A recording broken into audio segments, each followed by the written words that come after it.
En République démocratique du Congo, on n'en finit toujours pas avec les massacres de civils.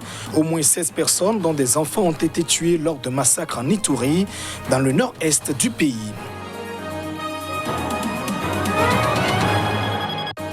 En Libye, les forces loyales au maréchal Khalifa Haftar ont eu recours à l'usage des mines antipersonnelles contre des civils, des accusations de l'organisation de défense des droits humains Human Rights Watch. Et puis, au Lesotho, l'épouse de l'ancien Premier ministre Thomas Thabane est retournée en prison. Son incarcération fait suite à l'annulation de son contrôle judiciaire. Elle est poursuivie pour assassinat.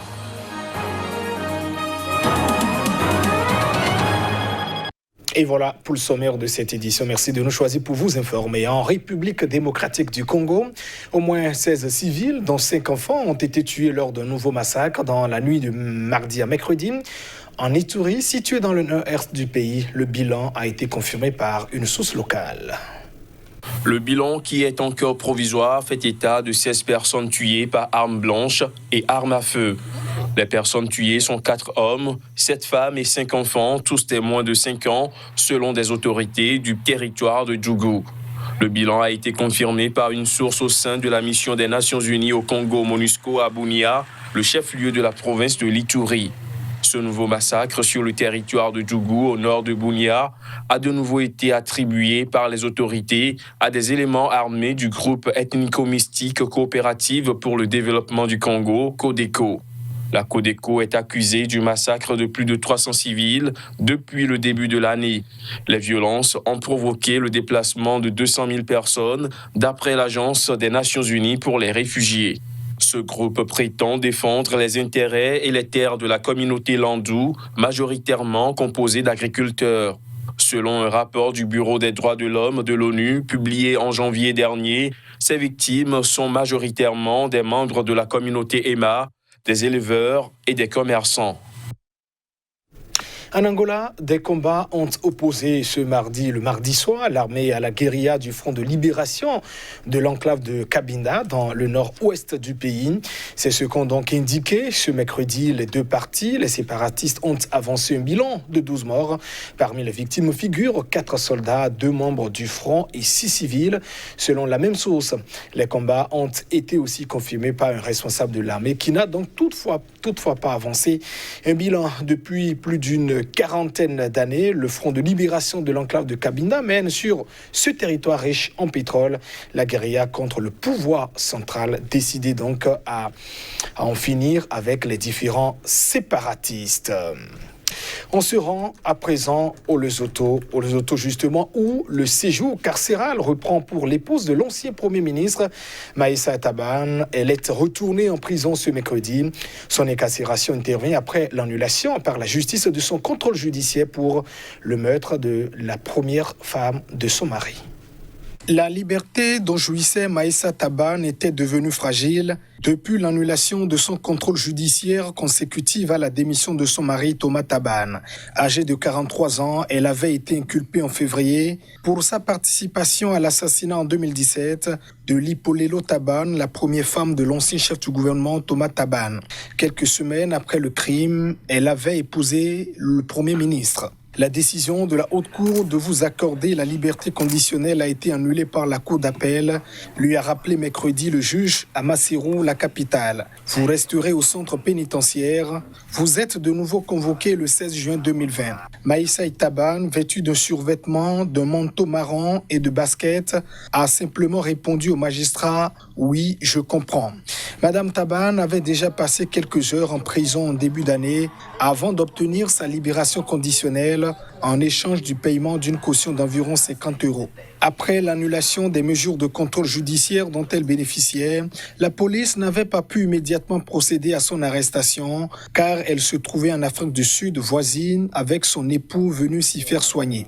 Elle a été arrêtée à son retour dans son pays. Le meurtre de Lipolelo Thabane, une affaire aux multiples rebondissements, a plongé le Lesotho dans une grave crise politique. Elle a conduit à la démission le 19 mai de Thomas Thabane, âgé de 80 ans, lâché par la coalition qui soutenait son gouvernement depuis 3 ans. Lui-même est sous la menace d'une inculpation. L'organisation de défense des droits humains Human Rights Watch a dénoncé ce mercredi le recours aux mines antipersonnelles par les forces loyales à l'homme fort de l'Est de la Libye. Le maréchal Khalifa Haftar, ces mines auraient été posées dans les banlieues sud de Tripoli dans le cadre des combats qui l'opposaient aux forces du gouvernement d'union nationale. En avril 2019, le maréchal Khalifa Haftar a lancé une offensive visant en vain jusqu'à ce jour à s'emparer de la capitale libyenne, siège du gouvernement d'union nationale reconnu par l'ONU. Ces dernières semaines, les pro-Haftar se sont retirés des zones qu'elles occupaient depuis des mois dans les banlieues aux abords de Tripoli, après avoir essuyé d'importants revers. Dans un communiqué qu'il a publié sur son site ce mercredi, Human Rights Watch a indiqué que les combattants pro-Haftar, dont des combattants étrangers, auraient posé des mines antipersonnelles en se retirant des quartiers au sud de la capitale libyenne, chose que l'Organisation de défense des droits humains a dénoncée. Jugeant inadmissibles les recours aux mines terrestres internationalement interdites, Human Rights Watch a appelé les forces rivales à cesser leur utilisation et à entamer le déminage afin d'éviter de nouvelles victimes. Les forces du gouvernement d'union nationale avaient déjà accusé lundi les pro-Haftar d'avoir posé des mines dans des zones libérées dans la banlieue sud de Tripoli, à l'entrée des habitations, sur la chaussée, dans les mosquées ou les écoles. Selon Human Rights Watch, des photos partagées sur les réseaux sociaux par les forces du gouvernement d'union nationale montrent 4 types de mines terrestres antipersonnelles fabriquées en Russie. Lors d'une audience, le président nigérien Muhammadu Buhari a annoncé qu'il soutiendrait la réélection d'Akinwumi Adesina, le Nigérian qui dirige la Banque africaine de développement, et ce, malgré les accusations de prévarication qui le visent. Ancien ministre nigérian de l'Agriculture, l'actuel président de la Banque africaine de développement Akinwumi Adesina brigue un second mandat à la tête de l'institution lors de l'élection prévue en mai dernier et reportée au mois d'août en raison de l'épidémie de coronavirus. Malgré le fait qu'il soit accusé de prévarication, le président Muhammadu Buhari a assuré à Akinwumi Adesina lors de leur rencontre à Abuja que le Nigeria le soutiendrait fermement. Le président Buhari s'est engagé à ce que le Nigeria travaille avec tous les autres responsables et actionnaires de la BAD pour permettre au docteur Adesina d'être élu pour un second mandat. Sur la base de son bilan, peut-on lire dans un communiqué de la présidence nigériane publié dans la foulée. Les États-Unis font pression pour l'ouverture d'une enquête indépendante après des accusations portées contre Akinwumi Adesina par un groupe de lanceurs d'alerte tels que comportement contraire à l'éthique, enrichissement personnel et favoritisme.